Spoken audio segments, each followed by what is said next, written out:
Welcome to the Filthy Dad Pod, a place where three washed-up dads talk sports to the masses in between wiping asses. And you got two dads with you tonight, me and Derek.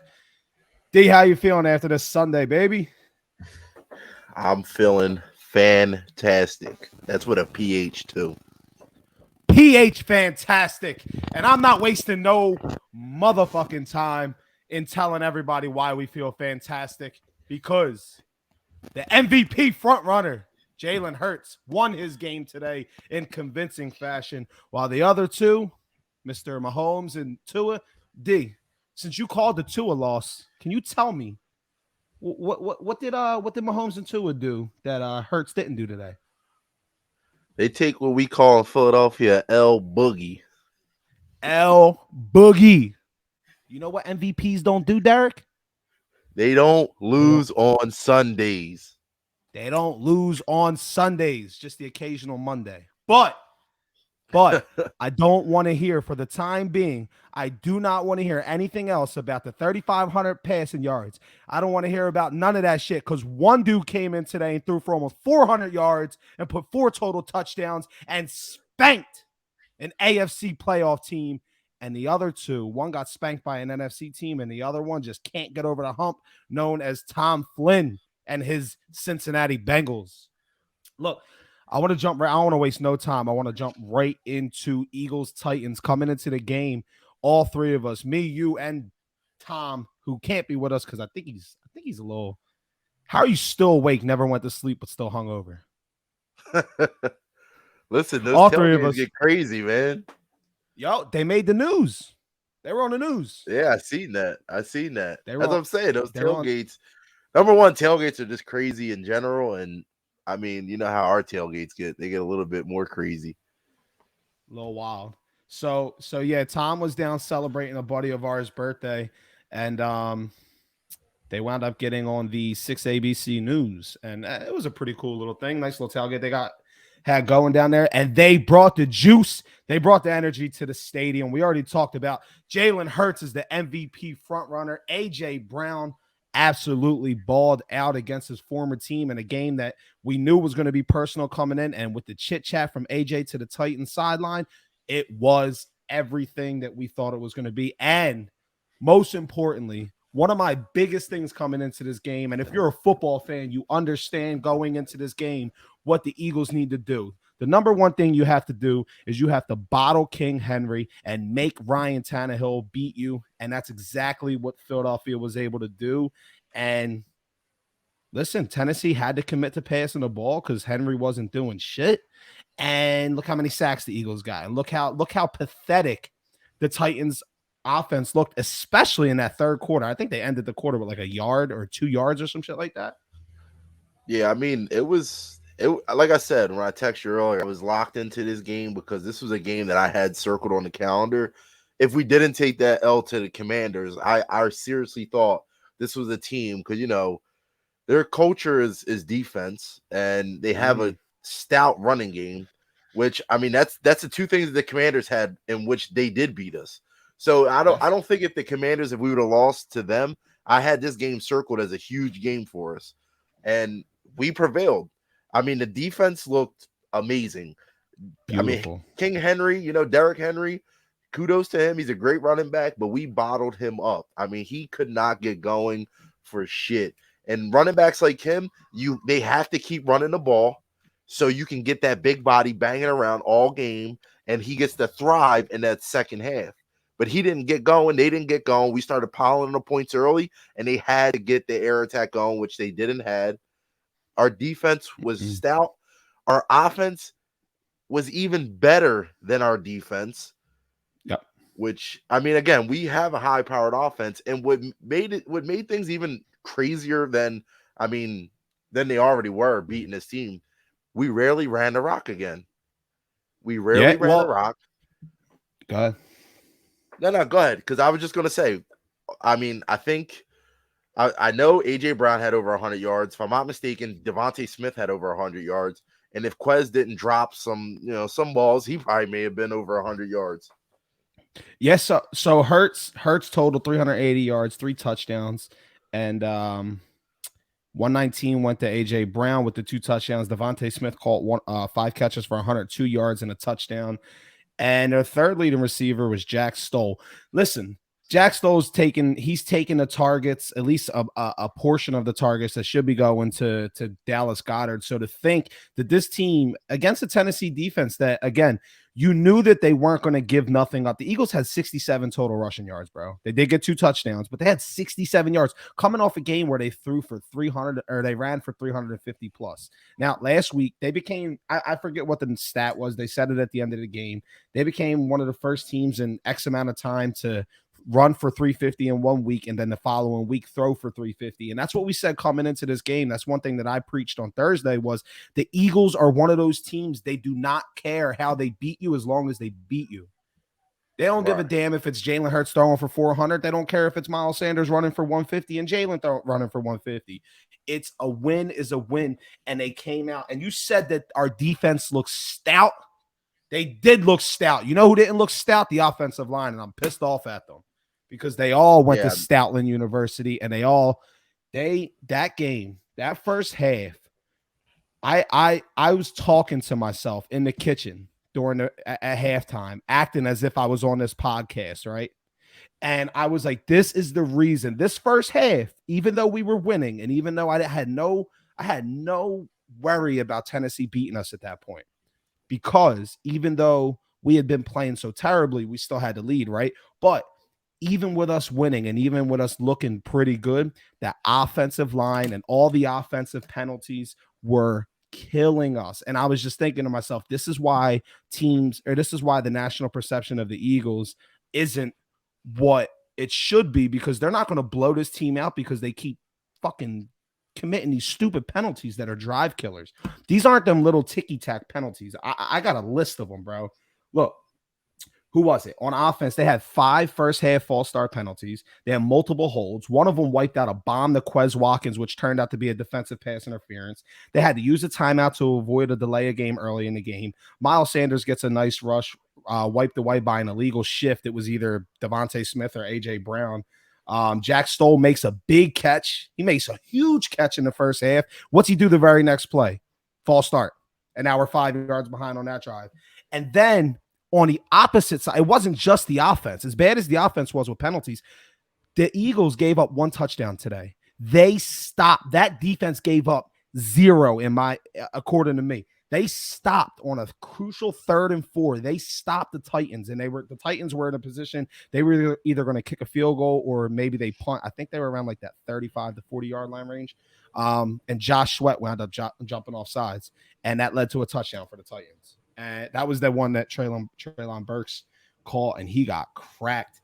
It was good to see him up walking around afterwards, but he took a crazy hit. The penalties slowed us down. I was talking to, I was watching the game with a couple of my friends and stuff like that. And I was saying, like, you don't think like these guys mean to do that. Like, the game is so fast. These dudes are running so fast. It's like a bang bang play, It's not like he means to crack this guy and put him out the game, No. There was a lot of plays today to where there was at least 2 or 3 where I seen penalties get called that I was like, I know I got one noted in one of the later games, but yeah, they're gonna protect the players. It's quarterbacks too. It's not just the ball catchers and stuff. It's quarterbacks, and they're just trying to protect these offensive players that can't get their head around fast enough or whatever the case may be. But some of the calls, are a little ticky tacky. He did catch him right up under the chin, and that combined with his head hitting the ground. I mean, obviously, I don't know how the hell he held on to that ball. Yeah, it's pretty. It was, but the Eagles just listen. Everybody talks about this schedule, right? Everybody talks about this schedule and how easy it is, and I'm just like, dude, one, you can't just keep going back to the schedule argument, because these teams that we've beat are beating other teams, and now you get a team like Tennessee, who they did lose to the Bengals last week, who now look like they're fucking world beaters. They're back to the AFC Supreme, but 2 weeks ago, this Titans team was a good football team. Everybody was, they were 7-2, 7-3. They were rolling. They got Tannehill back, and they were winning games. They stumbled to the Bengals. They get smacked by us, and now, one of the first things I seen on a buddy of mine's page, he wrote something about the schedule thing and beating the Titans, and somebody came on and was like, "Oh, well, the Titans ain't even really all that," and it's like, all right, so now we're just going to carry it to every team that we beat. So for all that, we might as well not play another game this season. We might as well just go straight to the point? playoffs and Go, go to the playoffs and show it in the playoffs. Stop the season right now. Just stop the season. There's no point in playing if every time you beat a team, somebody's going to turn around and say, "Well, that team sucked. Well, that team sucks." So what? If we went up against the Bills and we beat them, what are you going to do? Say the Bills suck? Come on, man. Yeah, that's the one thing I hate, like the whole schedule thing, because number one, it's any given Sunday, and like you said, it is. There's teams that we beat where they beat good teams and we beat them, and we've beaten good teams too. Look at Minnesota. We spanked them. We beat we beat the Cowboys whether they had Dak or not. Like we beat good teams and we beat teams that beat good teams. Yep. I mean today the Raiders beat the Chargers. Would people think the Raiders are better than the Chargers? No. I do. Because I love the Chargers. I mean the Raiders. You've been all over the Raiders from the rip, and I don't know what it is. I don't know why the infatuation with the Raiders with you this year. You've never been affiliated with them before, but they're looking like the team now. So now they flip-flopped with me with the Chargers. The Chargers were that team that was on the AFC playoff cusp, and I was like, oh, that team could get hot. And now it's like, okay, well, this Raiders team, if they continue to get production from Josh Jacobs like they have been, this team's gonna be tough to beat. Dude, the Raiders are the AFC team. They are the AFC Lions. That's who the Raiders are. Defense. Granted, defense isn't as good as the Lions, but I feel like they're two teams that should be better than they are right now. Yeah. So the Raiders are my Lions. Because you love the Lions.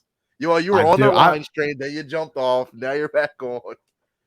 I didn't jump off. It was my stop. I had to get off, go home, grab a couple things, and then come back.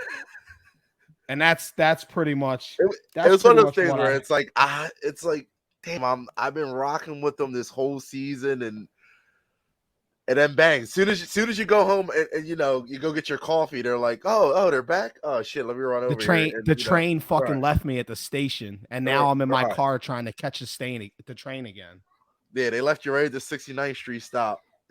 They did, and listen, I'm happy to see it. Detroit is.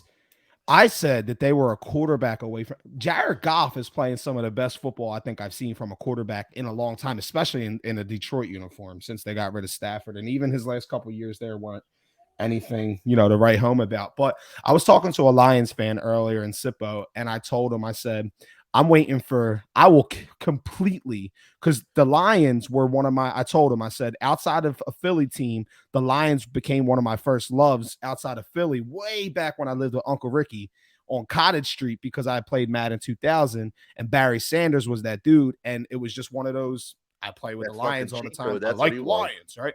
Exactly. So yeah, he was fucking disgusting. So I was telling the dude, I was like, look, you guys are going to be okay when I love Jared Goff, but he's got to play. They need a new quarterback. But when Dan Campbell goes and they promote Deuce Staley, and when they go and get a quarterback, when they do those, Campbell gone, Deuce steps up and go get a quarterback, man, that team is going to be vicious. That's going to be a sleeper team. Yeah, but I would like to see Dan Campbell at least another year or two just to get that culture right, because he's kind of that, punch you in the mouth type football guy. I like that. I really do. He is. And he's not afraid to, look crazy or be fucking as wild as he's. Yeah. And that's sometimes he's not going to be that. He's right. And he's not going to be that guy that sits there, in front of the press and gives them what they want to hear. Today we didn't show up to play. No, he's going to hold people accountable, including himself. And I like that about football. I don't like, that bottled in player or coach where they're in front of press and they got to say the things that their PR team wants them to say. And I like, real, just like this podcast is real. I like the same shit out of my sports figures, Look, so let's transition right into Detroit. They smacked the Jags, and this was a game. This was a game coming in that people like. This was a. Did you and Tom took the? I fucked up on the graphic, but you and Tom took the Jags. Am I right? I did. Tom took the Jags too. He corrected me in our group chat. So you and Tom took the Jags. I was all over the Lions, and they came out 40-14 was the final score. They did not punt today. They Jamal mopped Williams grabs Jamal Williams grabbed his league leading 14th touchdown. They scored on their all 5 of their first half drives. They went in up, what was it, 17 at the half, and that was just pretty much, that was pretty much it. Yeah. Trevor Lawrence went down with a bit. You could just tell by the pace of game, like just how like the Eagles in the Titans game you kind of knew after sort of the second quarter how it was going to go. This game felt like that after the first quarter. That's how much the Lions were up for this game, which is kind of weird against a Jags team. But I think the Jags are a young team coming up. I think Trevor Lawrence is going to be pretty good. I think their defense is okay, but I just think this Lion team, I think they're trying to save jobs. That's what I think. Because you think, you want Dan Campbell out and everything. I think if they continue to stay on this trend, I think he doesn't go. Well, yeah. I'm thinking that he's going to. They want to hold the core people together. Even though I don't know what they're doing with DeAndre Swift, but they want to hold the core people together, and they're going to give it another go next season. Which, like, I think they draft a nice lineman or something, a nice offensive lineman, give a little bit more protection for Jared Goff or another weapon, on the offensive side. I think they'll be a pretty decent team next. Yeah, I agree. Real quick, I want to just, as the comments come in, Jimmy G with a broken foot, Niners season over. Did you watch the game? That team, Jimmy G, and this is to Sean. Jimmy G is the quarterback that was holding that team back. Jimmy G is the reason I didn't take the Niners over the Dolphins, because I trusted Tua more than I trusted Jimmy G. But it turns out I needed to trust Purdy. It doesn't matter who the 49ers quarterback is, Sean. They're going to be a force to be reckoned with. All they need is a game manager. But go ahead, we'll get to that game. We'll get exactly. To it. Let's stay on here. Jared Goff, 31 for 41, 340 yards, 2 touchdowns. And what have we been calling for from Detroit for the last couple of weeks? As Philly natives, what have we been talking about? DeAndre Swift, 14 carries, 62 yards, a touchdown, 4 receptions, 49 yards, no touchdowns in the receiving game, but he puts up over 100 yards. He was close. I think he was second in total yards from skill players behind Amon-Ra St. Brown, who blew up today, 11 catches, 114 yards, 2 touchdowns. And Detroit just put together a complete game. They got 31 first downs to Jacksonville's 14. So where you say that defense stepped up, the defense was able to get off the field. Listen, third down is where the games are won. Do you agree? Third down is the money plays. 1,000%. 1,000%. Detroit, they both had 12 attempts on third down. Detroit went 8 for 12. Jacksonville went 3 for 12. You can't tell me that's not a direct correlation of the difference of the game. Jacksonville won the turnover battle. That's 75% conversion rate. If my math is right. For Detroit, yeah. Listen, how do you win? You're almost tied in the rushing category. You win the turnover differential, but they got mopped in time of possession, 36 minutes to 23.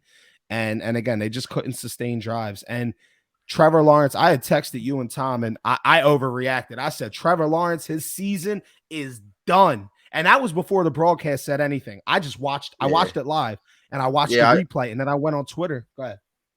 No, I was going to say, once you sent me the video, I kind of watched it. I thought the same thing. It looked like his leg went in three different directions, and I don't even know if it's possible.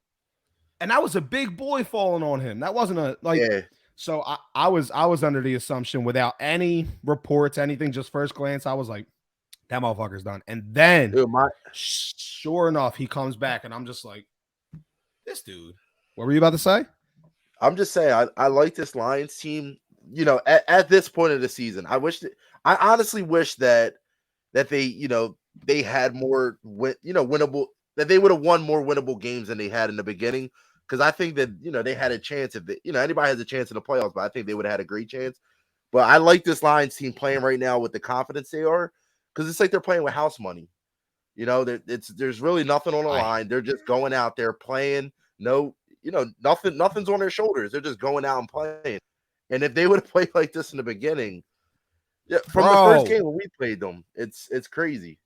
That's what Avery says to me today. That's who's in the comments right now. He's our Detroit fan I was talking to earlier. Avery says to me, "Oh, well, this Lions team, something about the Eagles barely beating the Lions." And I'm like, "Bro, you're barking up the wrong tree here, especially in week 1. I was parading around Philly. Yo, be careful. Yo, be careful. Yo, the Lions are nasty.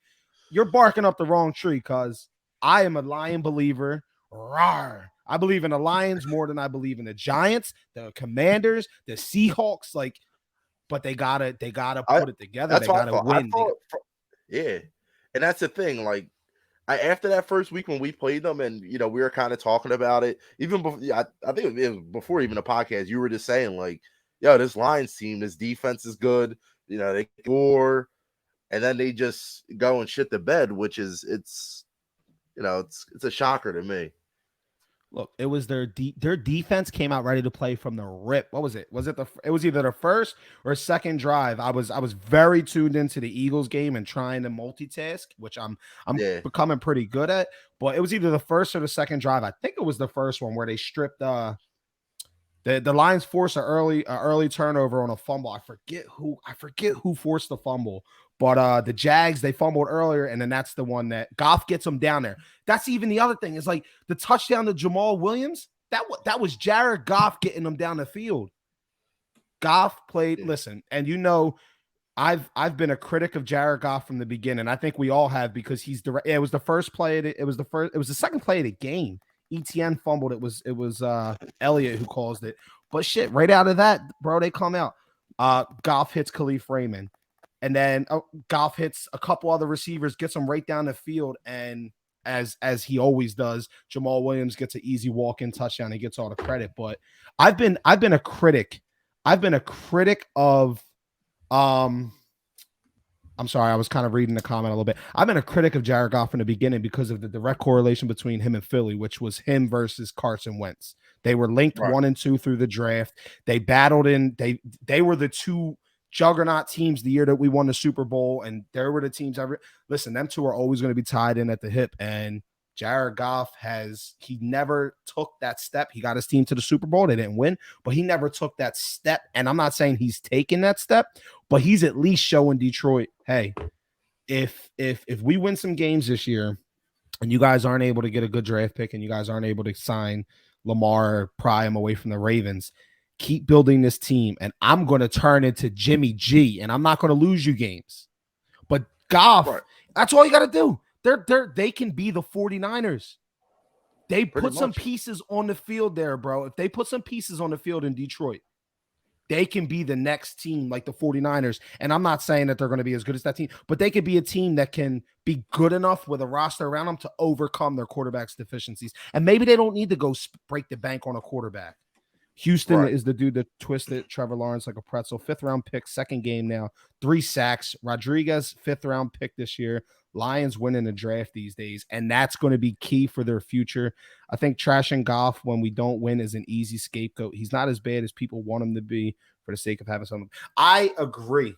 And I'm very much I judge teams off of how their quarterbacks play, but your team, I mean, I don't have a reason to judge them bad because Goff's been playing great. But the 49ers, I apologize to J.O.B. and Brad and all these. I apologize. I will never. And listen, you said it in text messages, D. We'll get into that.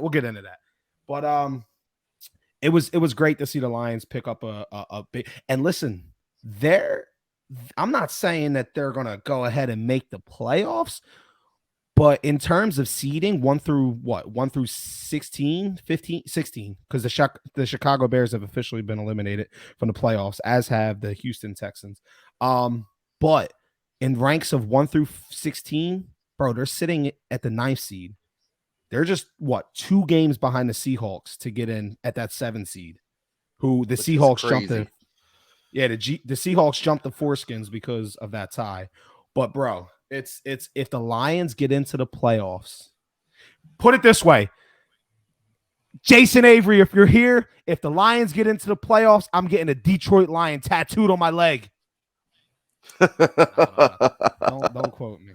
I got too many other teams. I don't even got an Eagles tattoo, and I can't. Ryan, I'll tell you this though. If the Lions were to make the playoffs, I'd be more afraid to play the Lions than any other NFC team. Not the 49ers. Not the Niners. Not the Niners. Wait. Dependent on. So listen, this is my whole thing with backup quarterbacks. I believe in backup quarterbacks getting into coming into a game as the game's going on than starting a game, because the team doesn't game plan for a backup quarterback. So let's see, because supposedly Jimmy G's season is over. Let's see how this quarterback plays going forward, and then I'll base my comment off of. Yeah, listen, I think, again, I don't want to dive too much into that because we got it coming up later. But let's finish off the Lions point. Defense first 6 games versus defense in the past 6, night and day. No idea what got into the Lions, and I'm gonna show you because I responded to you in the comments. Aiden Hutchinson, and I want to shout that out because Tom's not here, and that's Tom's guy. Tom's been a Hutchinson guy from the rip. And Aiden Hutchinson and those Detroit Lions, they are playing defense. Jared Goff is a beast. He is the third best quarterback in the league. I'm gonna give you quarterback rankings. Number 1 is Jalen Hurts. Number 3 is Jared Goff. Do you know who number 2 is, D? Jalen Hurts. No, it's Mike White. It's Mike White. And my man showed out today. Transition. I see it's the transition. That's what it was. That's what it was. I'm getting good at this thing. Good transition. You are. Listen. Let's talk about it. Let's talk about your man, Mike White, because that's your boy. That's your boy. What do you want to talk about? Do you want to talk about how he fucking won the game and Braxton Berrios lost it? Or Robert Saleh's play calling? No, I think it was Berrios. I think so. This is what I think about the Berrios plays. I think that it was thrown a little behind, but it was a ball where he placed it where only Berrios had a chance at it. That's what you got to do. Nobody else had a chance at it besides Berrios. And for this guy to march down the field like that and give you a chance, and you just drop a ball like that is just.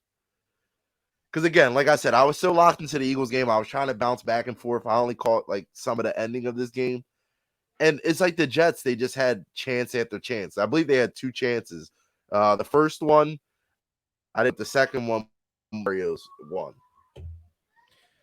Listen, Mike White, for what it is, and I don't want to give too. He threw the ball 57 times today, and as much as a white knight, Mike White believer I am, I don't think throwing the ball 60 times with Mike White is the fucking answer. Well, they threw it 57 times with him, and Garrett Wilson got credited for an attempt.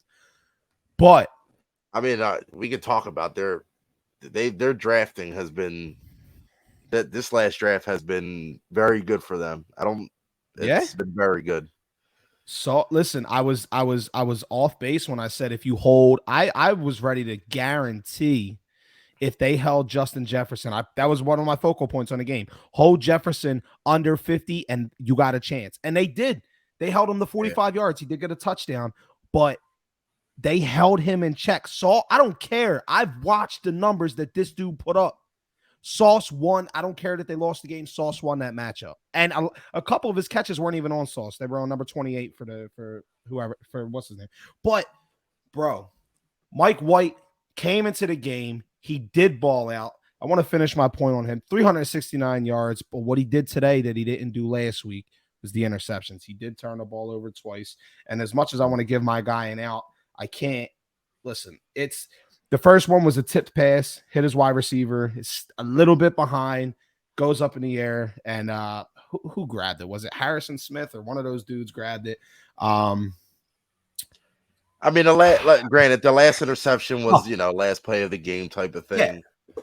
It's tough because what I say is the one big thing, Ryan.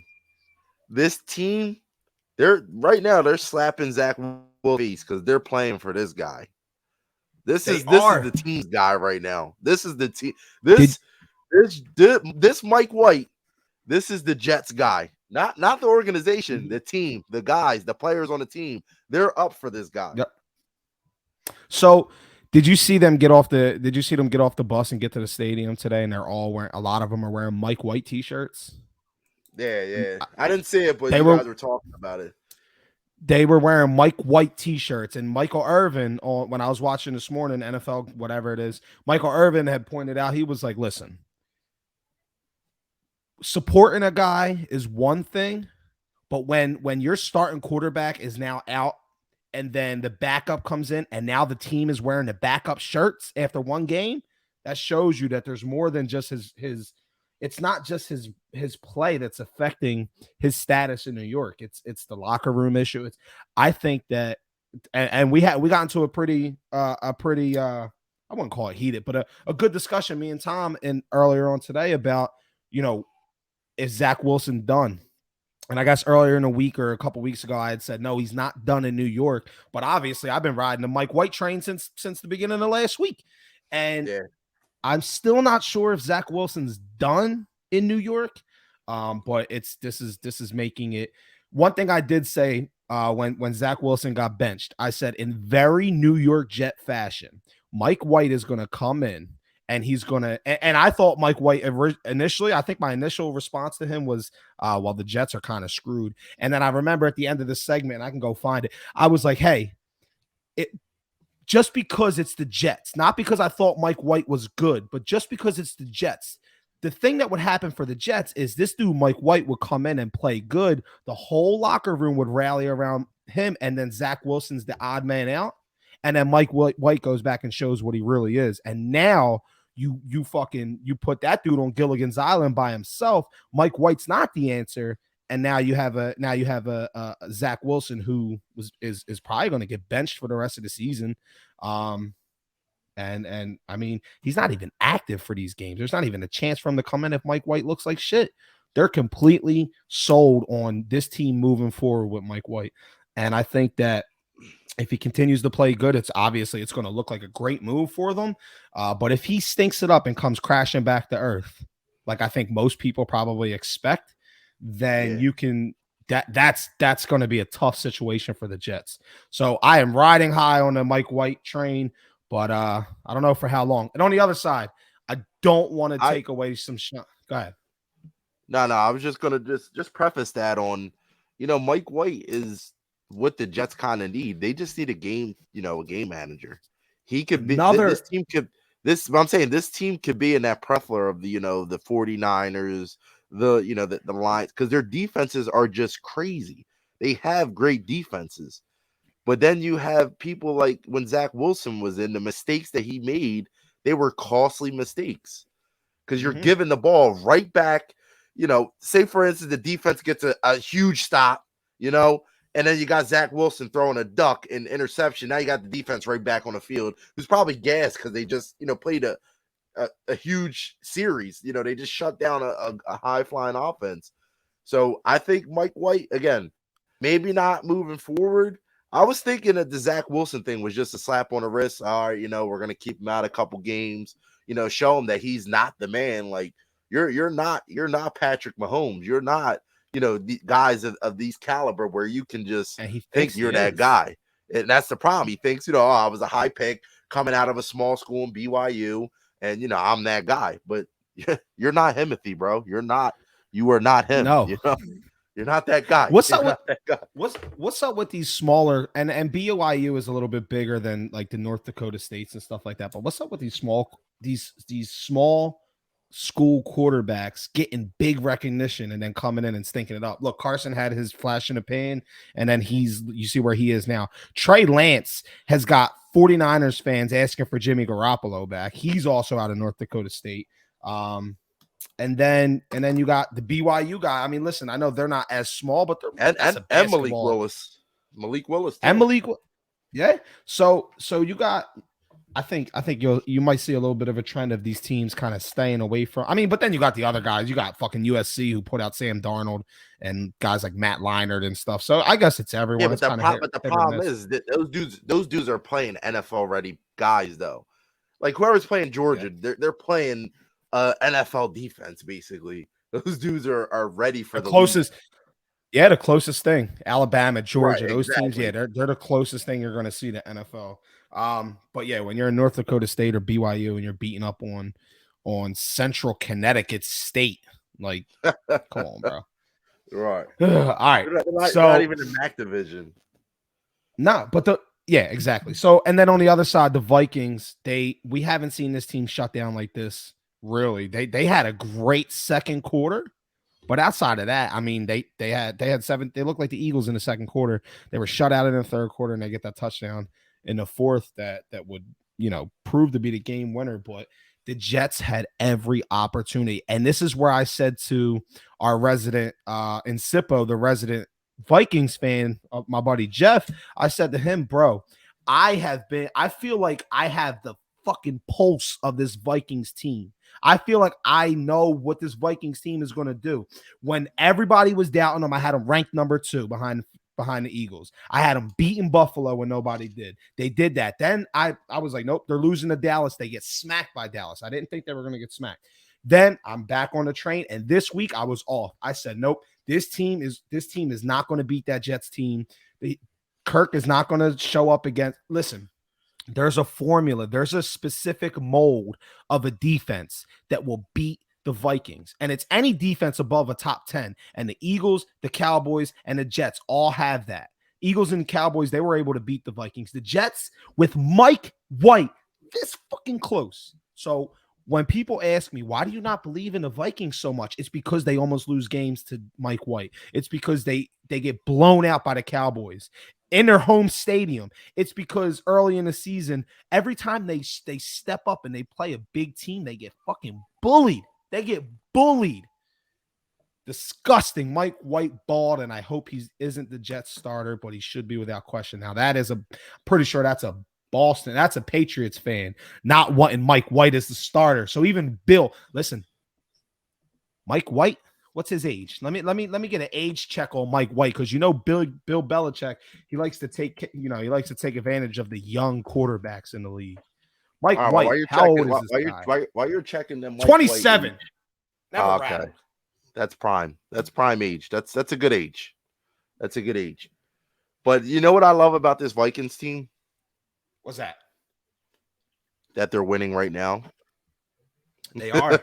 Because these are the only wins that they're going to get. They're not getting it done in the playoffs, and you can quote me on that. Because they're winning these ticky-tack games. Like, Jets have 486 total offensive yards, and the Vikings only have 287. The only two differences were the 2 interceptions that Mike White threw. So if he doesn't throw... The one was late. The one was late. But if he turns that, the second interception, or even the first interception for that matter, into a touchdown, we're talking about a different outcome in this game. So I will give Minnesota credit where credit is due. They faced and we talked about this in the earlier game. In the Lions Jags game, the Vikings had 18 third down attempts. They converted 9 of them at 50%. The Jets had 16. They only converted 3. So that's a big part of it. And to think this team got smoked like that on third down efficiency. They got beat in they lost the turnover battle. They lost the penalty battle. They got out rushed, and they still only lost by 5, and they had a chance to win it at the end. This game tells me more about the Vikings than it does the Jets, although it tells me a shit ton on both teams.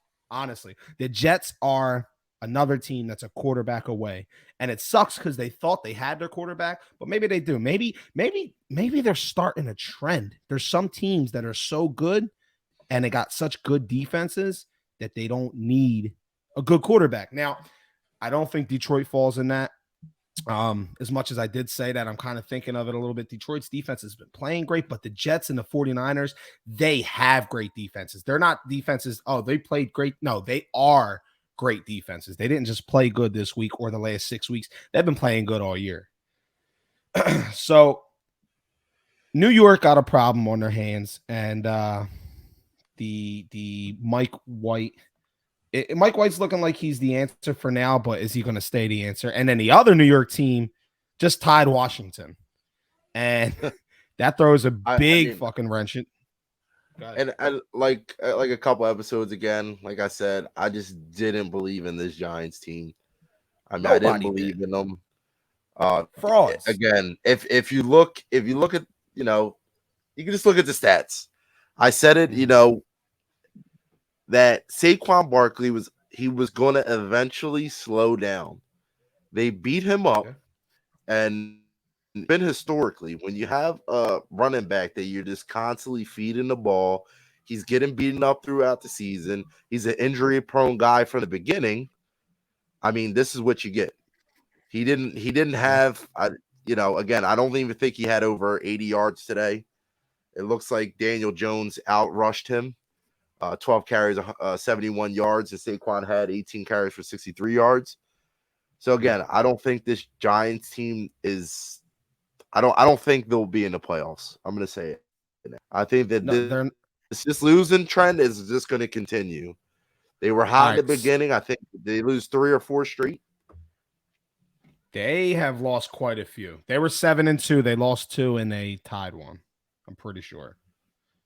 But so if you think, I'm waiting for the NFL to get rid of ties, bro.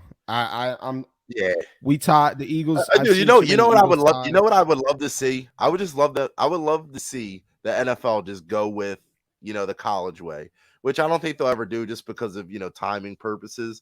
But I think it would make the game more interesting instead of playing another quarter or whatever and ending up with a tie. Like, who wants a tie? They've been preparing for this game for a week, and they have to hang their hats on a tie. But they do get to run it back again in 2 weeks. They got that weird schedule where the Giants, the Commanders, they play the Giants. They got a bye week, and then they play the Giants again. And the Giants play the Commanders, Philly, Commanders. So it's not getting any easier for the Giants. But I want to be the first to say the Giants always play the Eagles tough. So don't expect what we did to the Titans today. It's an NFC East matchup. It's going to be a tough one. But Philly should whoop their asses. Both teams were putrid on third down. 3 for 14 for Washington, 4 for 13 from New York. But where Washington, it was weird. It was like if you combined these two teams, they had a great game, right? Washington had a good first quarter. Washington had a good first quarter. New York had the second and third quarter, and then Washington had the fourth quarter. And that's just what it was. That's just what it was. Each team controlled a quarter, and they didn't just win. They controlled the quarters, and it turns out, it just turned into what the fuck it was. It was a tie. Ties are terrible for the sport of football. They're terrible for the World Cup, too. We don't want to talk about that. Our team got eliminated, but whatever. Another young quarterback who has just continued to protect the ball. Look, all three of us took Pittsburgh coming into this game. Kenny Pickett and Tomlin, they got each other's ear. Tomlin has told him, ever since TJ Watt got back, let the defense make some plays, give the ball to it.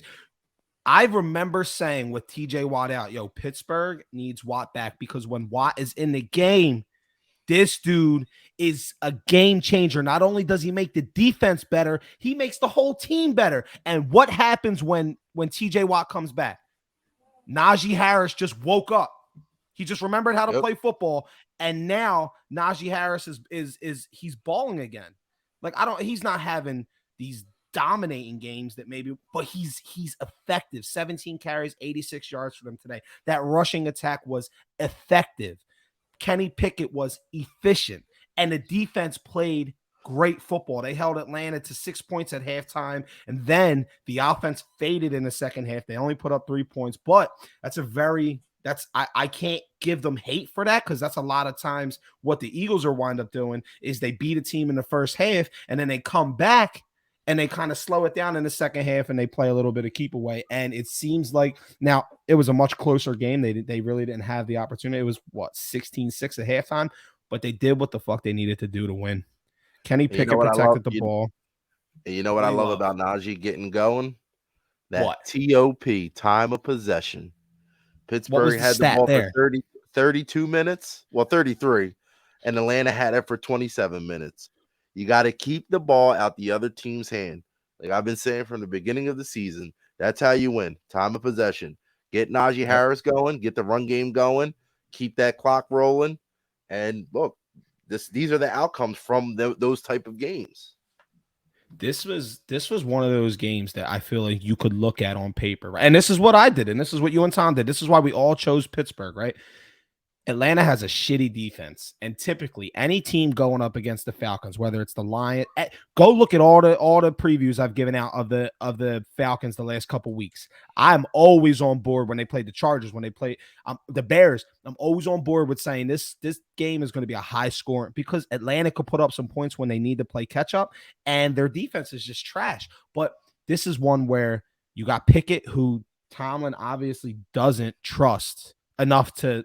It's not let me rephrase that. It's not that he doesn't trust him. He does trust him. And you know what he trusts him to do? He trusts him to play smart football. That's more the point I was trying to get across. And again, both these teams, the rushing was close. It was within 8 yards of each other. And it's third down. Pittsburgh was able to get off the field. They got him into some third and longs, and Mariota is not that dude. Atlanta has a quarterback problem. I don't think Pittsburgh has a quarterback problem. I think they just got the young guy who they're trying to slowly bring along. And listen, they're winning.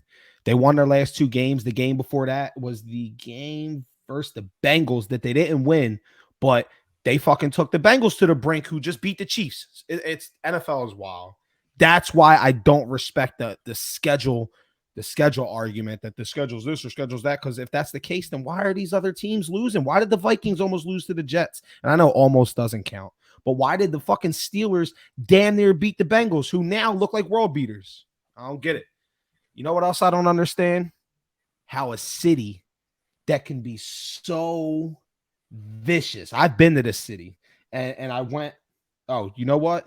1 second. I want to get to something. D, what did you want to get to something real quick? Yeah, I wanted to just get to the Dan Woods comment. Philly's going to stomp the Giants. Just make sure Tom doesn't make it his lock of the week. Dan, this is our secret. We let Tom pick the Tom Flynn lock of the week so the other team can lose. So he would never put Philly as his lock of the week. If you haven't realized, the Tom Flynn lock of the week is struggling. It's 2-4. It's 2-4. And I took a second mortgage out this week. No, I didn't take a second mortgage out, but I did tell people to take a second mortgage out. And for that, if you did, I apologize, but it's on you. No money back guarantee. Yeah. Gamble responsibly, people. Please gamble responsibly. But back to my city comment that I was making. I've been to this city before, and I got out and I took a picture at a very it was the Shameless house, the Gallagher house in Shameless. And I got out, I took a picture there, and the Uber driver was like, look, get out, take a picture, get the hell back in the car, and let's get out of here. This part of the city is not where you want to be, and this city is tough, right? And I'm like, okay. And of course, I'm talking about Chicago.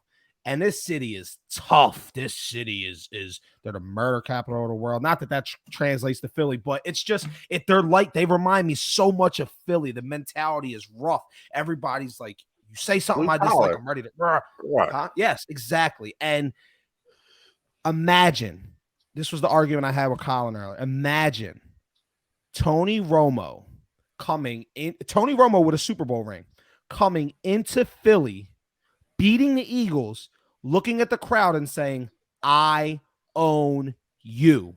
And then the next year, because we're tanking, they come back and this could be, now listen, I've been preaching it. This could be Rodgers' last game in Soldier Field as a Packer, because I'm not sold that he's coming back there. I think they're going to figure out a way to get him out of there, both sides. But imagine that happening in Philly.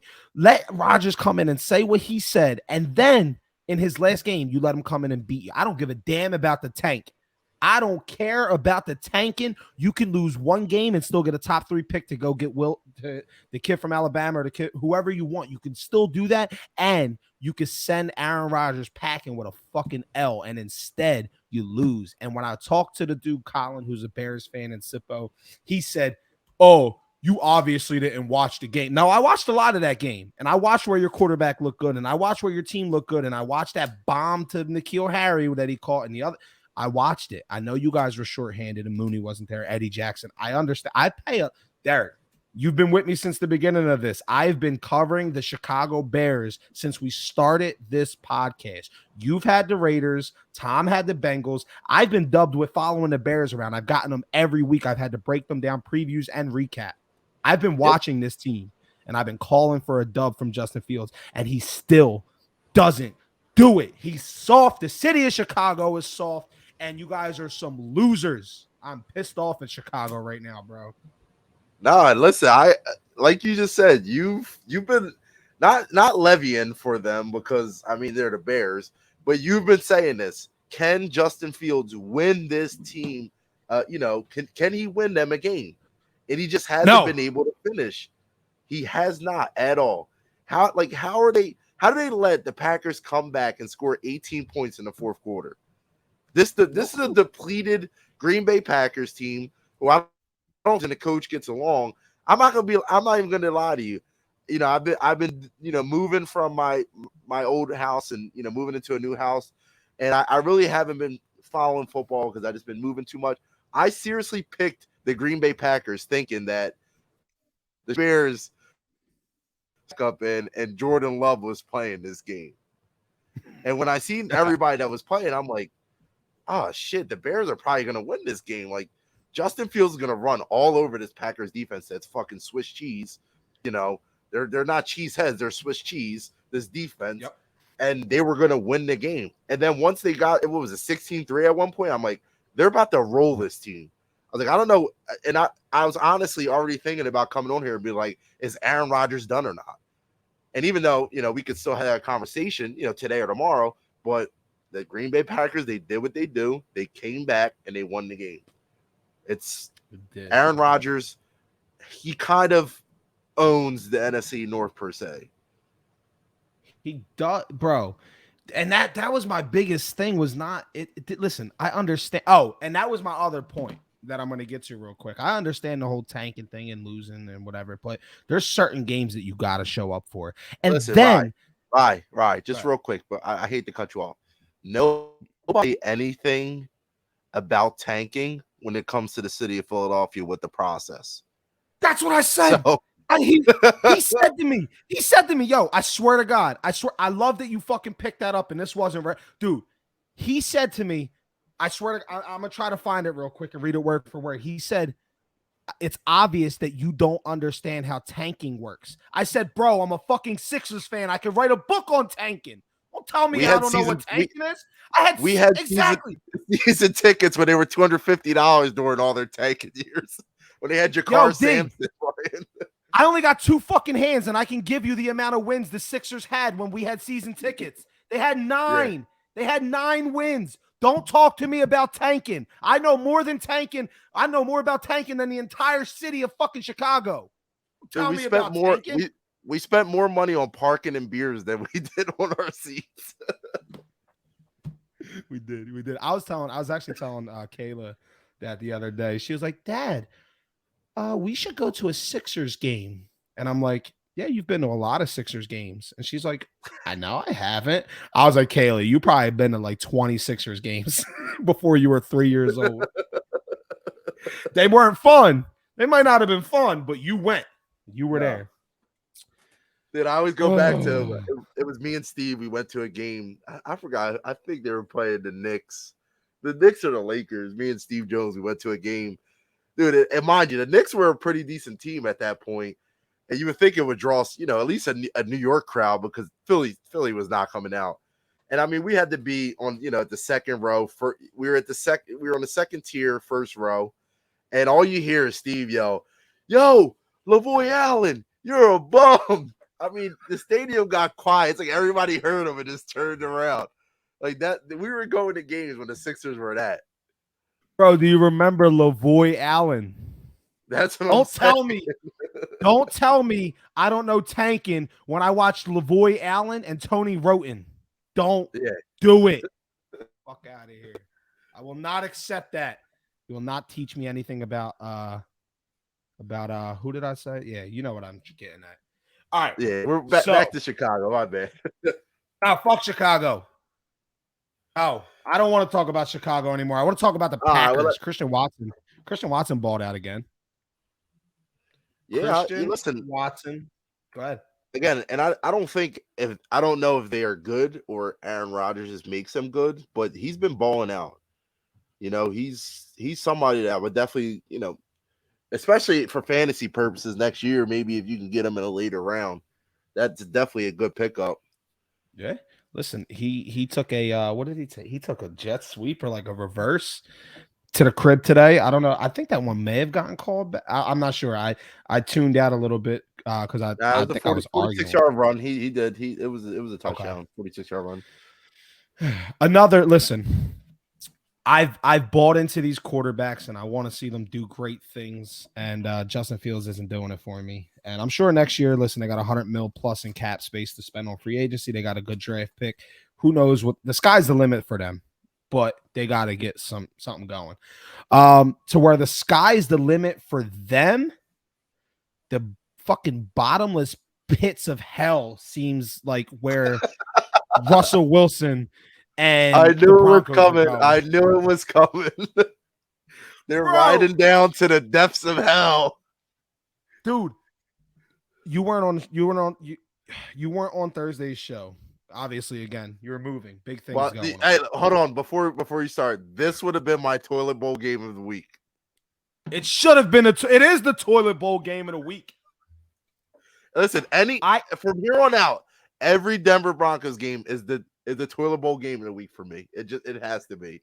That this team is on here. They suck. I came on here each of the last 3 weeks, Derek, and I said I will not back the Broncos again. And then this week on Thursday, I don't know if you caught the show, but Thursday, the Broncos segment, I got it right here. Listen, I write this whole thing about how the Broncos, I won't fucking go for them. And I talked myself. I swear to God, I sent you guys my picks. I picked the Ravens. And then my game breakdown was Baltimore can't score in the red zone, especially when they're in Baltimore. They can't put touchdowns up. And Denver got the best red zone defense. And I thought that was going to play a big factor. And Denver's defense played a huge factor. And then I talked myself into it. And at the very end, I was just like, you know what? Fuck it. I'm going with Denver. The Broncos nation, let's rock. Broncos are going to win. And they fucked me again. They did it. And I don't give a damn if they're playing the Houston Texans and Davis Mills and Kyle Allen are both hurt. I don't care. I will not back the Broncos, not ever again in my life. Dude, so this is my whole thing. Was Russell Wilson's his gameplay overshadowed by how good those Seattle Seahawks defenses were all them years? Because I just don't understand it. How he just goes from what he was to this. I don't understand it. And then on the other side of the ball, you got to think of this. Lamar, who knows, might be done for the year. I don't know. I didn't see anything about it yet. But I don't think so. Okay. We talked a lot of contract stuff with him. Their backup quarterback, I believe it's Tyler Huntley. He did something that Lamar Jackson, I feel like, hasn't done in a while, and I could be wrong. I know where you're going with it. Go ahead. Take his team for a 91-yard winning drive TD. That's not even where I was going. He closed out a fourth quarter game and won it. That's what I'm saying, though. Yeah, it's not even a 90. He could have did it from 3. Bro, he won. At the end of the day, he looked terrible. He is going to show, if Lamar is out for multiple weeks, he's going to show the true team that the Ravens are, because Lamar is the reason why the Ravens have been as good as they are. Without Lamar, that team is black. That team is bad. Because, and this is another thing, it's coaches. coaches put two in. Again, I could be wrong about this, but this is just my opinion. Well, let me start with that. Time coaches, they take too much credit, and they don't think that some guys that they have are key guys. Like oh, it's fine, we can get it done without them. So, just throwing it out there. Look at the Patriots; they haven't been the team they are since Tom Brady left, and I kind of feel like the same thing about the Ravens. I think if the Ravens go forward, and they don't pay Lamar or they don't or whatever whatever the case may be. I think they're a team where you see, this 10 points that they scored today. I think that's them going forward. I can tell you that much, because they don't have a run game. Their receivers we saw last week were dropping everything, including who we were just talking about was one of the best tight ends in the league. Mark Andrews dropped, I think, 3 passes last week. So I'm very interested to see if Lamar Jackson is out a game or two, how this team functions without him. I think that for any Ravens fan that hopes Lamar Jackson is still on this roster next season, I think that this injury is a blessing in disguise, because they didn't want to pay him. And the Indianapolis Colts are leading the Dallas Cowboys 3-0 on Sunday Night Football. The Ravens are about to get a look at what their future of next season and maybe the season beyond. I mean, next season, they're probably, I think regardless, he's back next year, maybe. I've been talking myself into that franchise. Yep. But I think that they are staring into what their future could look like without Lamar. Are they going to hold teams down? Yeah, they got a good defense. They don't have the defense of the mid 2000s, but they got a good defense. They got a formidable defense that they added on to this year, right?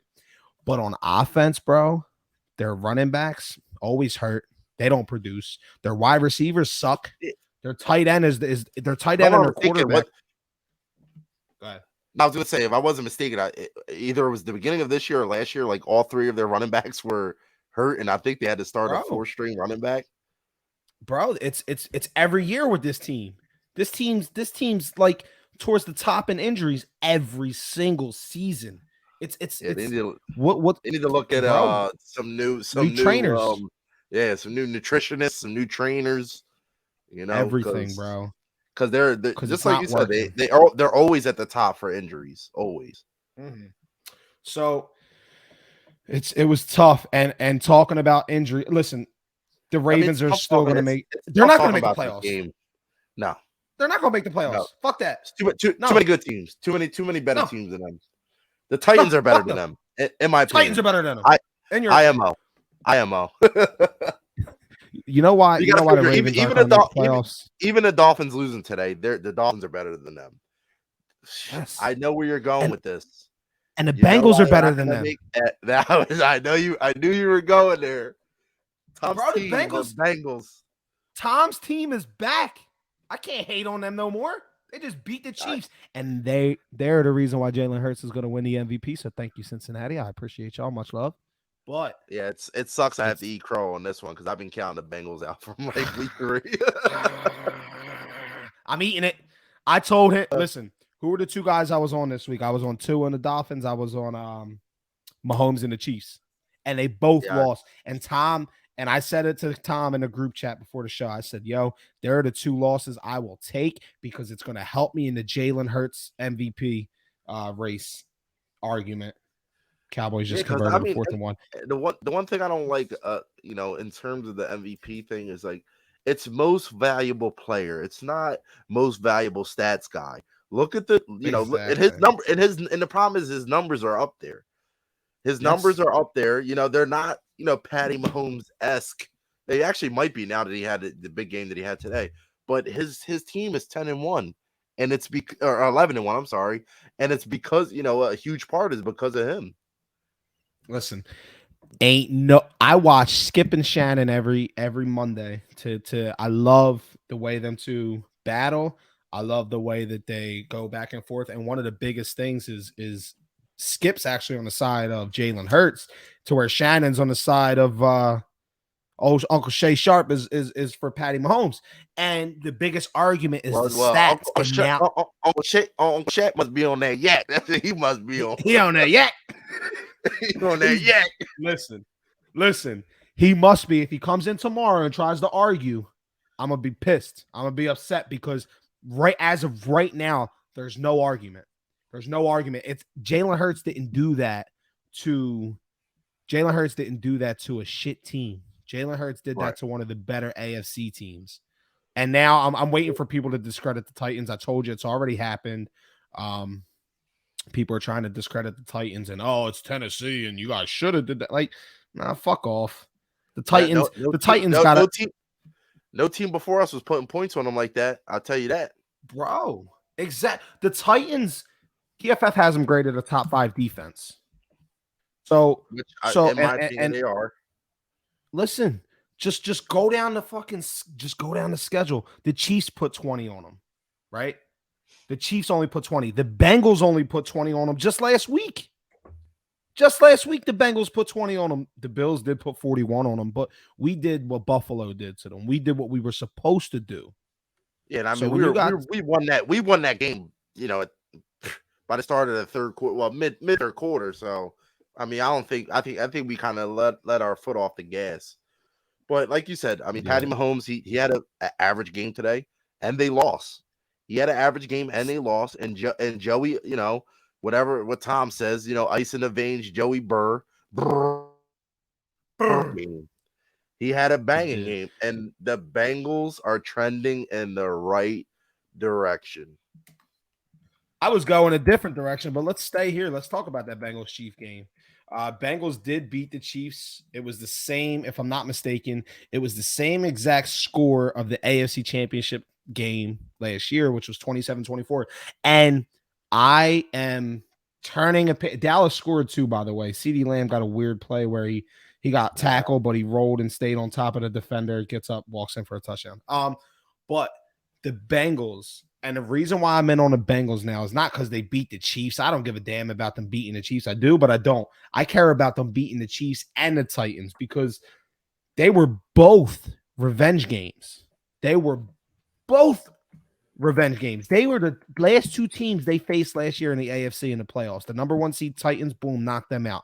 Then the Chiefs, boom, knocked them out and went and lost the Super Bowl. So when you got those 2 teams, they got up for that game. The Titans got up for that game, and the Chiefs got up for that game. And the Bengals are shorthanded in both. They didn't have either Mixon or Chase last week, and they didn't have Mixon this week, and they win both those games. They are statement wins. They are. Now, that's not going to mean shit when January comes, but for right now, they are statement games. And with those wins and the Miami loss, somehow the Buffalo Bills are the 1 seed in the AFC. Just crazy. Like that. Bills are the 1 seed again.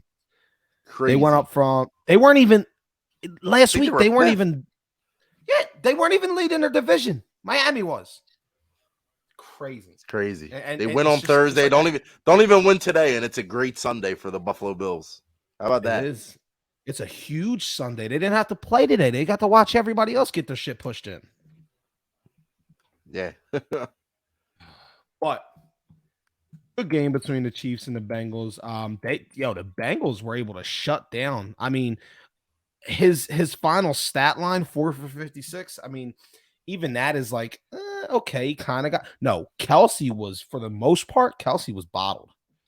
I've watched a whole lot of Travis Kelsey. He's one of my favorite players to watch, not to watch because just the way he plays the game. He's physical, he's athletic, he's a beast. And then I get to listen to him every Wednesday when he goes on with the greatest center of all time.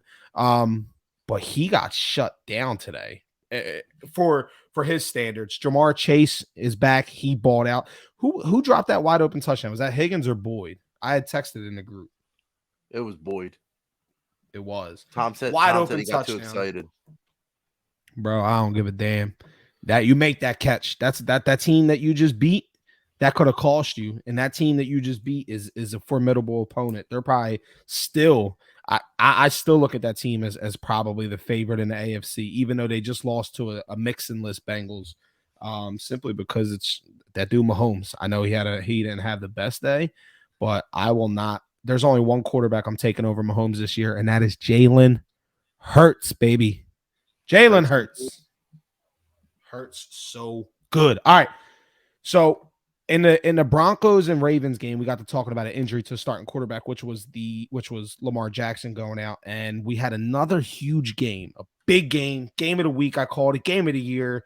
and it turned out really not to be that. Jimmy G goes down early, and it didn't matter because the Niners and Brock Purdy beat the Dolphins, and the score got a little inflated later in the game, but he's Purdy. He's Purdy. He's pretty fucking good.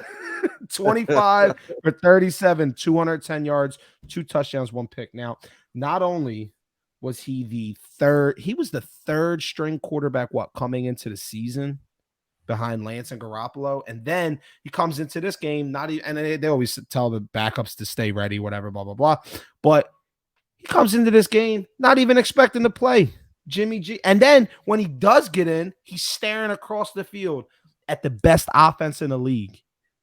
And I will tell you one thing about that before I get on to the 49ers and kind of let you take the because you were all over the Niners, and I've been and you said it yourself. You didn't understand why I jumped off of the 49ers train this week, and it was because of Jimmy G. I didn't know Brock Purdy was playing. If I knew Brock was playing, I might have been on the other side. But yeah, I knew Brock was playing, so you just had you knew Jimmy G was going down in this game. But listen, I did jump off the 49ers just for this game because I thought that the Dolphins were gonna win. I just thought that track star, and I thought that track star offense was just going to end the first play of the game. They go for 75 yards, and they were pretty much bottled the rest of the game. But the point I was trying to get at is Mike McDaniels plays this motherfucking game like it's Madden, bro. He has the biggest set of nuts I think I've ever seen on a young coach. Right? 4th and 1 on his own 18-yard line, bro. 4th and 1, backed up in his own red zone, down 6 points with, what was it? I have it here. I think it was like 6 or 10 or something. Let me see. 4th and 1 from his own 18, down 6. He goes for it and he gets it. If he misses there, it's a guaranteed 3 points for a backup quarterback, and that puts him up 9. It makes it a 2-possession game. Instead, he goes for it. They convert. They move down the field, and they still lose the game. But shit like that dude got a huge set of grapefruits, and I just wanted to bring that was something that I seen, and I was like, what coach goes for it 4th and 1 in the fourth quarter in that situation when their defense is going up against a bat? There's just so much building into that situation to go for it there, and that motherfucker went for it, and his team made the play. But he's like a Dan Campbell, like I was saying. He's like I saw a video today. I don't know if it was a wrong call he made or two and another guy in the huddle. Like, yeah, I fucked up. Like, you rarely see guys do that. Chris Long tweeted that out. The coach, yeah, he said, "You coaches don't say this," and he did. He came in and he said, "Guys, I fucked up," and I like that from a coach. You know why? Because the coach a coach saying that is huge. A lot of players don't get that from their coaches. The coaches are the end all be all. What I say goes. I don't fuck up. You fucked up. And when your coach comes to you and says, no, that one's on me, guys respond to that. And that's big for a locker room. That's big for, I mean, he already has the locker room. The culture in Miami has changed, and they're not. This game isn't a game that defines them. This isn't what they are, but it's what they can be if Tua don't clean his shit up. Because for real, the fucking Tua missed. I can't even count how many passes he missed, bro. He missed some big. The most accurate quarterback in the league, Tyreek. You got to answer for that this week because he wasn't accurate. If he was accurate, you guys win this game by 2 touchdowns. But because he was inaccurate, you lose this game by fucking 2 possessions and two touchdowns and 2 2-point conversions. Culture moving down the field. Holy! Oh wait, hold up. I was just checking in on that game too. Culture moving down the field. That boy JT needs to. That was my key coming into this game. He needs to eat. If he eats, and somebody, who was I talking to? I was talking to somebody who was like, no, I was on and I want to give these guys a shout out. He's in the Burgang League. He's what Riley was trying to be. He's a 2K pro.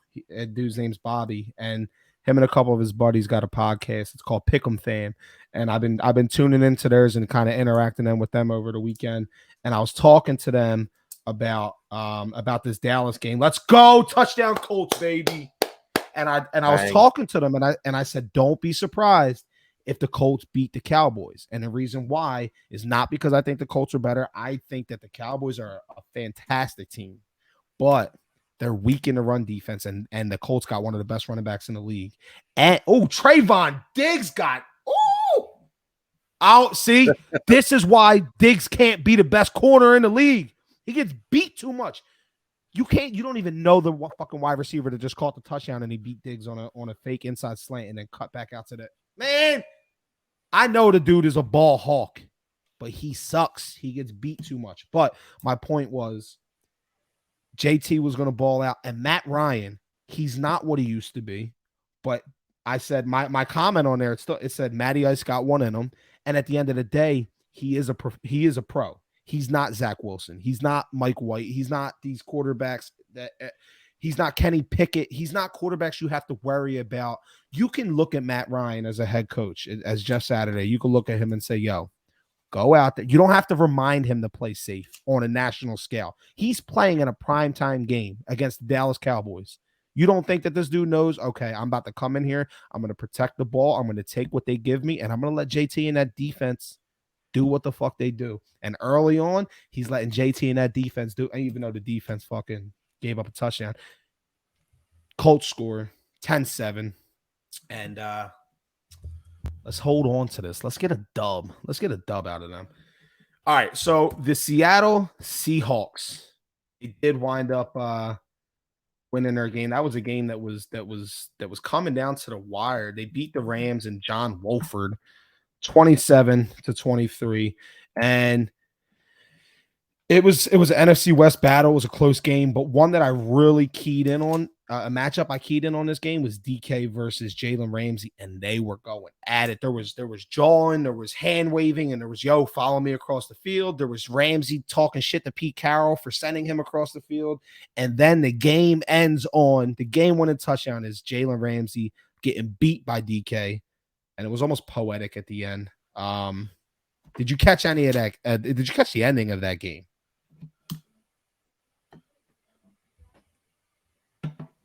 You with me, D?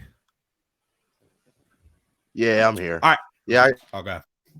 I caught a little bit of the game, but I mean, it wasn't one that I was really, tuned into. But again, the Seahawks were just a better team than, Jay Walford and the Los Angeles Rams. But what I was interested in was Cam Akers.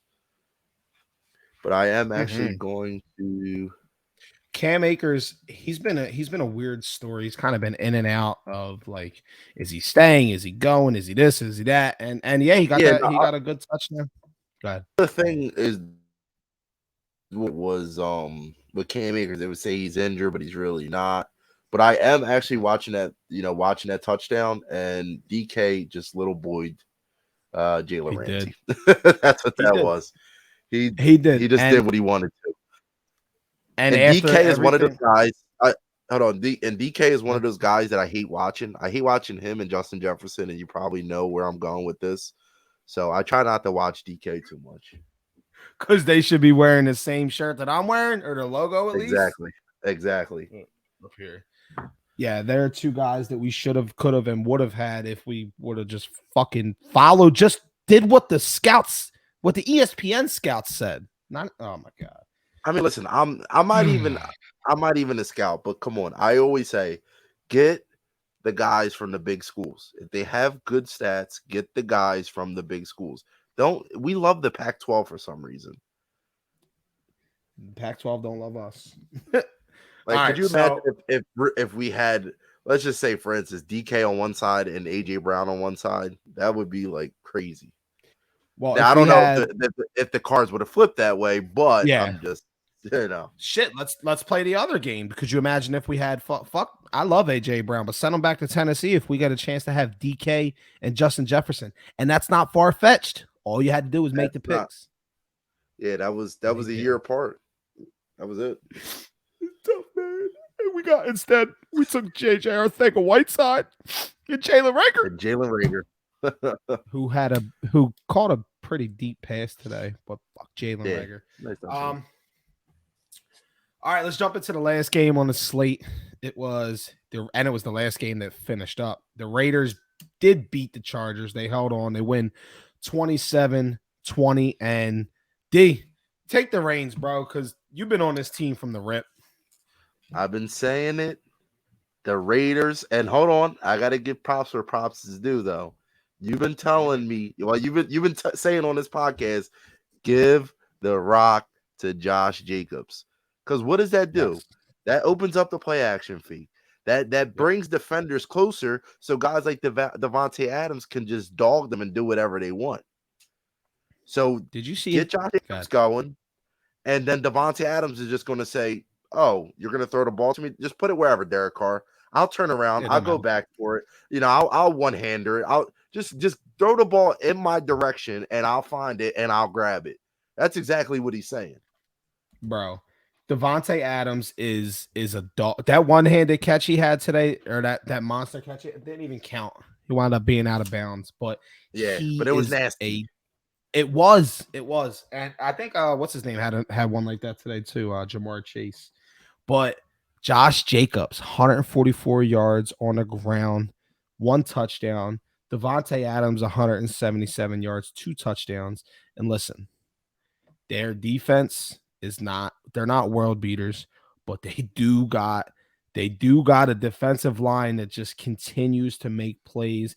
Anytime I look up and I see Crosby from the Raiders, late in games, he's on this every dude play. bro, he turns into a prime Khalil Mack. It's like fourth quarter. They always pan to this dude. He's on the sideline with his psycho eyes, drinking some water, and then he comes in and fucking wrecks the game plan. This dude's he's drinking a Jesus juice. he is. I don't know. I want to know. He's got the juice that Michael Jordan had in Space Jam. That's what it is. Space Jam, bro. The magic juice. Speaking of the magic juice. Speaking of the what did he say? It's not juice. It's a protein shake. Did you see? That's from 50 First Dates. Did you see fucking Jason Kelsey's attire today? Yeah. That was pretty good. They put out a thing who wore it better. He wore it better.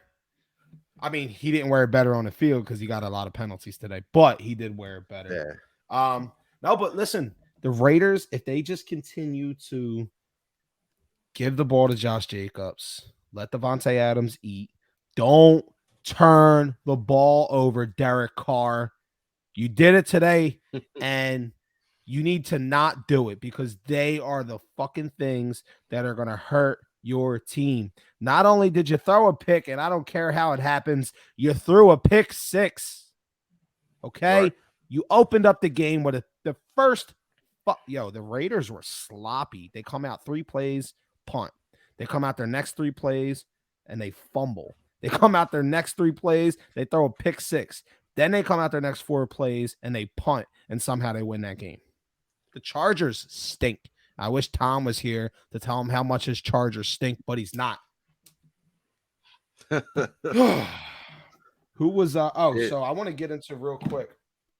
We all made picks this week. And I went very heavy on the underdogs that you would call them. And it bit me in my ass because I went 5-6. Tom went 8-3. And Derek, you won the week. You went 9-2. That brings your record to 15-4. Woo. Not bad.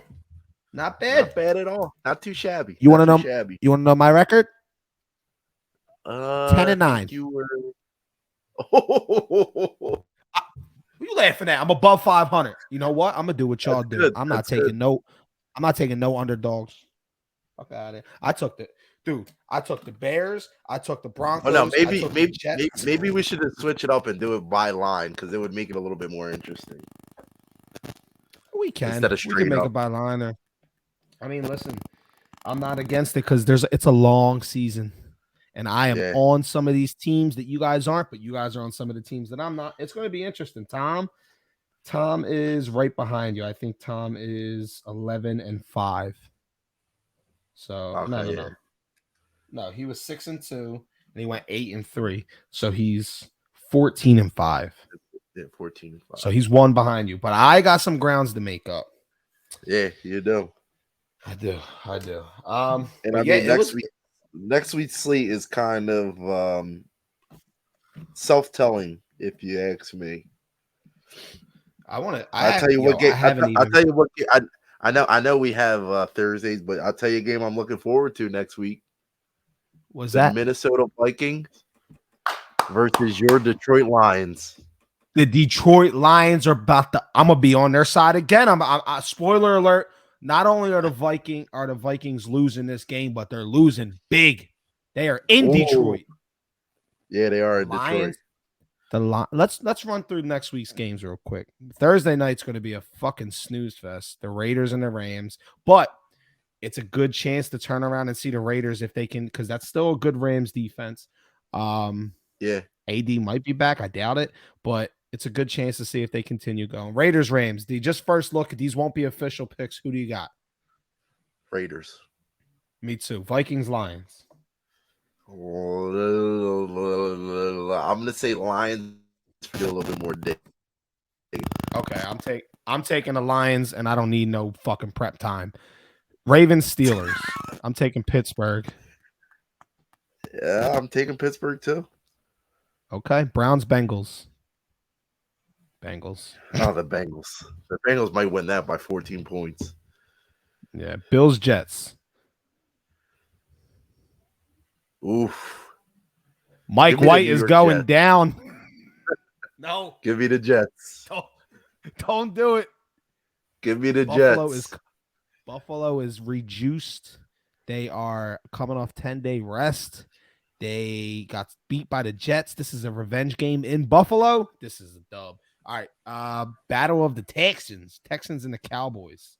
Taking Dallas. Yeah, unfortunately. I'm not fucking. There's only one team I'm taking the Texans over, and that's the Broncos. Eagles, Giants. The Birds. Yeah, all day. Titans, Jags in Tennessee. I think the Titans rebound. I think I'm gonna keep rolling with the Jags. Even when it doesn't work, I like it. All right. I'm gonna look dead into the camera. There will be no switch around this week. The Chiefs play the Broncos in Denver, and there's not a fucking chance that I'm taking the Broncos. If I take the Broncos, you could take my fucking children away from me because I need to be fucking put into a mental institution. I'm not even going to ask you because I know you're taking the Chiefs. Panthers, Seahawks. No, so listen. This is what I will tell you. Don't take. This is what I will tell you. No. I'll take the Chiefs straight up, but I will take Denver with the points. Plus, no, they don't. How are you going to take them with the points? They don't score points. They can't even score. Fine. That's fine. Maybe I could talk Tom into them being the lock of the week. Oh God, fucking put your wallets away, people. Don't listen to us. Nah. If Tom makes a lock of the week, all right. So, Chiefs, Panthers, Seahawks. Give me the Seahawks. I'm with you. Bucks, Niners. Ooh. Bucks and Niners. That's gonna be a much closer game, I think, than people are expecting. I think give me the Niners. Tampa Bay coming off a short week. I think I'm still going Niners. Okay. Chiefs Broncos got flexed out of Sunday Night Football, and they flexed in Dolphins Chargers. That's going to be. I would like next Sunday's show to be wrapped up by halftime because that's going to be a good game. Dolphins Chargers. Give me the Chargers. I might be with. It's in LA. Not that means anything. They don't have no home field advantage, but I might be there with you. I don't know. I got to look into that one. Last game of the week, Monday Night Football next week. Patriots, Cardinals. Give me the Cards. What? You are. Yep. I'm making some ground up against you this week. I don't care what nobody says. Like I said, they're not official picks. Oh, they're not. But if you make that your official pick. All right. So before we head out, there is one other game that we got to look into. And you mentioned it. Saints, Bucks. We haven't even Dude, I haven't looked in. Honestly, I haven't looked into this game. I don't need to look into this game. I once lost a ton of money on the Bucks going against the Saints, and the Bucks were only able to score fucking what was it, 0 points, and the Saints won. They scored 9. It was like 9-0 or some shit. I already know what this game's going to be. This is going to be a fucking. This game's not going to score more than 30 points combined. It's going to be a defensive battle. Brady's going to fucking get. Like Cam Jordan and them boys are gonna violate him like they always do. You got anything on this game, D? The only thing I have is that I feel like this is your nightmare game because it takes you back to that time. But again, $1,000. I'm right with you. Yeah, I'm right with you. I think New Orleans, they always play up, when it comes to Tom Brady. So I think it's going to be the same thing. But I do think Tampa Bay will get it done. I will say that.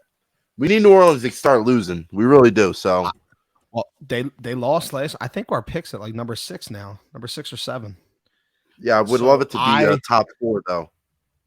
I will be all over the fucking Bucks tomorrow. I will be a Bucks fan tomorrow. I'll go buy a Brady jersey if it means they win and it helps our draft pick. Let's go Bucks. Let's go Buccaneers. You're not in any fantasy leagues, are you, D, anymore? Nah. No fantasies. Maybe next season we could start one for the pod, I like that. I think we are going to do that. Get some of the viewers involved in everything, And see, because everybody got opinions, but put the money up and then your opinions can count. Yeah, all right, so I think unless there's anything else you wanna jump on, D, I think we covered it all. Yeah, but I do think that'd be a good idea, the fantasy league, and us three all the team would just be our team, 1, 2, 3, and we have to pick the team collectively. That'd be kind of cool to see. So us versus the field kind of thing, right? Us versus the fans. We give maybe a 10-team or 12-team league. That could be in more than just that. Could be. I mean, all the seasons have started and are effectively underway. But yeah, I'm with that. I think the next NFL season, next NBA season, we could probably do that. I know there's a playoff one you can do on CBS. Maybe we get that rolling before playoffs start. We'll get a nice little. Yeah, we'll get something out to the field and make it competitive and cool so everybody can kind of get in on the app. Can you beat the dads? Yeah. Can you beat the dads? There you go. I don't think so.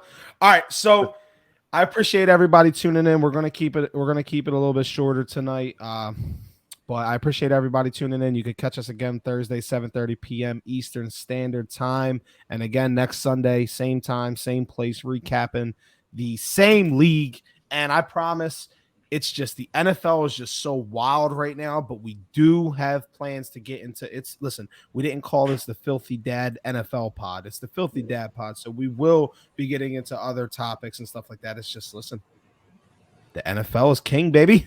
D, you got any closing remarks?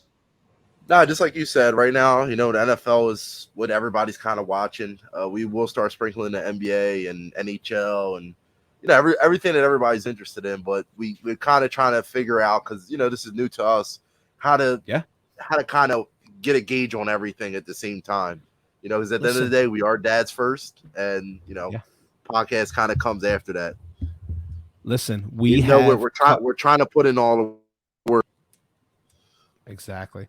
We have cut our average show when we first started. Our first 4 shows were an average of like 2.5 hours plus. And we've now cut it down. The last 2 shows have been under 2 hours. And that's where we want to be. It's easier to, we get everything in. We don't go crazy. But listen, sometimes we get lost in the sauce. And I'm not talking about Gardner. Yeah. We get lost in the sauce talking, and we appreciate you guys joining us. Please keep sharing, subscribing. Get your other friends in. Let's talk some shit to each other. Let's get some feelings out there. And we appreciate everybody for stopping in. And we will catch you guys on Thursday. Peace out.